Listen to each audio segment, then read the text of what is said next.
बारामती विमान अपघातामध्ये उपमुख्यमंत्री अजित पवार यांच्यासह 5 जणांचा मृत्यू झाला आणि त्यानंतर आता ब्लॅक बॉक्स तपासाचा मुख्य आधार आहे। लिअरजेट 45 विमानामधला फ्लाइट डेटा रेकॉर्डरमधनं अपघातापूर्वीची विमानामधली यंत्रणा आणि पायलटमधली संभाषण डेटा समोर येणार आहे आणि त्यामुळे अपघाताचं नेमकं कारण काय आहे हे समजू शकणार आहे।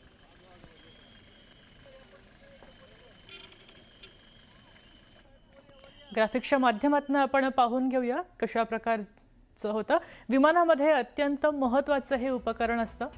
ब्लॅक बॉक्स नारिंगी रंगाचा असतो, त्याच्यामध्ये फ्लाइटचा डेटा असतो। कॉकपिटमध्ये जे संभाषण झालं होतं शेवटच्या काही काळामध्ये त्याचं संपूर्ण रेकॉर्डिंग असतं।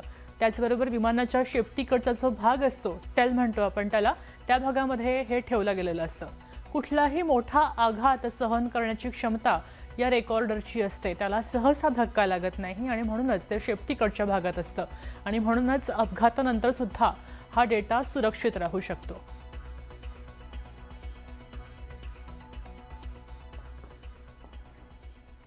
तर बारामती विमान अपघातामध्ये उपमुख्यमंत्री अजित पवार यांच्यासह इतर 5 जणांचा मृत्यू झाला। त्यानंतर ब्लॅक बॉक्स तपासाचा मुख्य आधार आहे आणि याबद्दल माहिती देत आहेत आमचे प्रतिनिधी लक्ष्मण घाटोळ।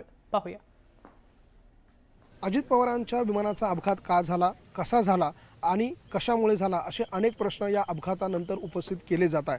मात्र या अपघाताचा सगळ्यात शेवटचा आणि महत्त्वाचा पुरावा म्हणजे या विमानामध्ये असलेलं ब्लॅक बॉक्स। हे ब्लॅक बॉक्स मिळून आलेलं आहे, हे ब्लॅक बॉक्स ताब्यात घेण्यात आलेलं आहे आणि ताब्यात घेण्यात आलेल्या या ब्लॅक बॉक्समध्ये नेमकं काय सापडतं असा प्रश्न उपस्थित केला जातो। मी ज्या ठिकाणी आता उभा आहे त्या ठिकाणी आपल्याला हे विमान कोसळलेलं पाहायला मिळतं। खरं तर लेअरजेट 45 हे विमान जे आहे ते अशा पद्धतीने कोसळलेलं आहे। जवळपास विमानाचा पुढचा भाग जो आहे तो 80% संपूर्णतः जळून खाक झालेला आहे।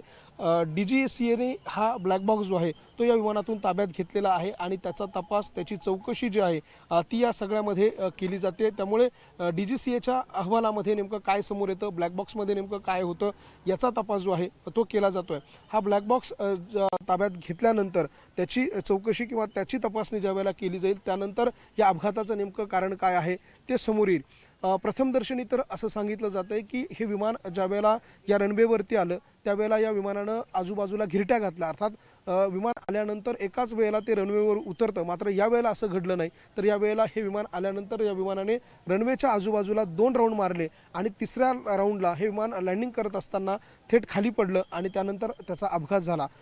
असं सांगितलं जातं की या ठिकाणी जी हवामानाचा जो बदल आहे, अर्थात त्या ठिकाणी फॉग होता किंवा धुकं होतं आणि त्यामुळे वैमानिकाला या रनवेचा अंदाज आला नसावा आणि त्यामुळे हे विमान पडले अशा प्रकारचा प्राथमिक अंदाज जो आहे तो काढला जातोय। मात्र ब्लॅक बॉक्समध्ये नेमकं काय आहे हे समोर येईल आणि त्यानंतरच या सगळ्या घटनेची उकल जी आहे ती या अपघाताची होणार आहे। हे विमान जर आपण बघितलं पुन्हा एकदा दृश्यांमध्ये तर विमानाच्या एका पार्टमध्ये हे ब्लॅक बॉक्स जो आहे ते ठेवण्यात आलेलं असतं आणि तेच ब्लॅक बॉक्स जे आहे त्याच्यामध्ये कॉकपिट व्हॉइस रेकॉर्डर आणि फ्लाइट डेटा रेकॉर्डर असे 2 पार्ट आहेत आणि हे दोन्ही पार्ट जे आहेत ते या ब्लॅक बॉक्समध्ये असतात, ज्यामध्ये कॉकपिट व्हॉइस रेकॉर्डर जे आहे ते वैमानिकांमधील शेवटचं संभाषण जे आहे ते रेकॉर्ड करत असतं। अपघातापूर्वी कॉकपिटमध्ये कोणते अलार्म वाजले किंवा वैमानिकांनी कोणते आपत्कालीन संदेश दिले ते हे CVR उघड करतं आणि FDR ज्याला फ्लाइट डेटा रेकॉर्डर असं म्हणतं, ज्यामध्ये विमानाचा वेग, उंची, इंजिनची स्थिती आणि दिशा